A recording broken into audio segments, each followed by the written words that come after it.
Celui qui ne prend pas sa croix et ne me suit pas n'est pas digne de moi.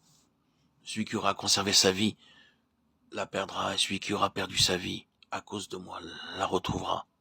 Matthieu 10, 38, 39.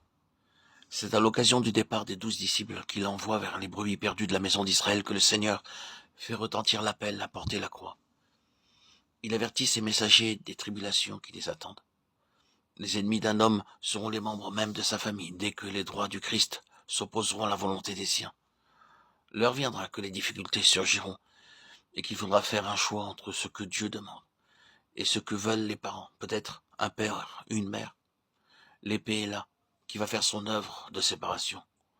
Obéissant à l'appel, le disciple prendra la croix et suivra le Seigneur jusqu'au crucifixion. Même si la décision prise élève une barrière entre lui et les siens en provoquant la discorde et la mésintelligence. Nous sommes tellement habitués à comprendre l'expression prendre sa croix dans le sens d'être préparé aux épreuves de cette vie qu'il y a danger à ce que nous oublions le sens original, qui est de se préparer à aller jusqu'au crucifixion. Telle fut la part du Seigneur. Lui qui a ordonné d'honorer père et mère dut prononcer un jour ces paroles sévères, qui est ma mère et qui sont mes frères. Alors que ceux-ci, croyant qu'il tombait en défaillance, le faisaient appeler, ne comprenaient point que les affaires de son père devaient avoir le pas sur toute autre chose. Placer Christ avant la famille, avant les droits familiaux, divise.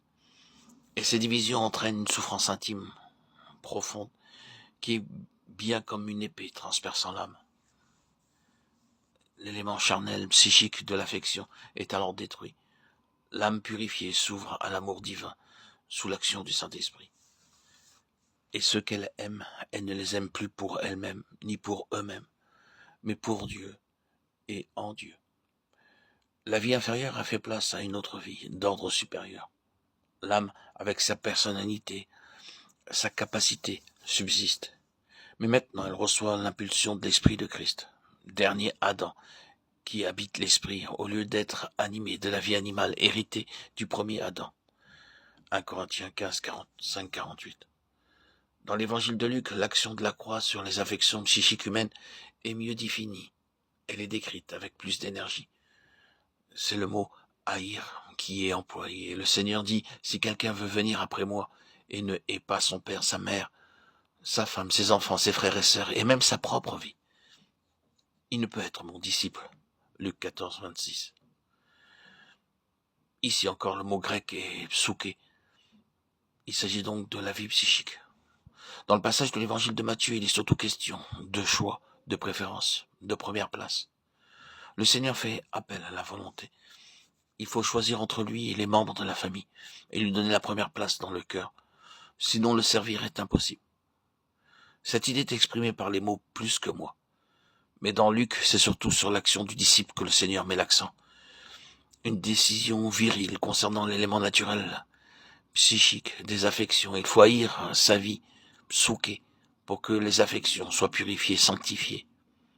Le disciple qui veut suivre pas à pas le Seigneur haïra donc sa vie, pour que dans le domaine des affections, elle soit séparée de l'esprit. En échange de cette vie qu'il perd, de propos délibérés, le disciple trouve une vie plus pure, plus puissante dans le domaine spirituel. Il est fait participant de la vie de Christ. Et il connaît à son tour cet amour insondable dont le Christ a aimé le monde. Amour pur, désintéressé, où le moi n'a plus de place. Et c'est de cette façon, en Christ, qu'il aime à son tour les siens.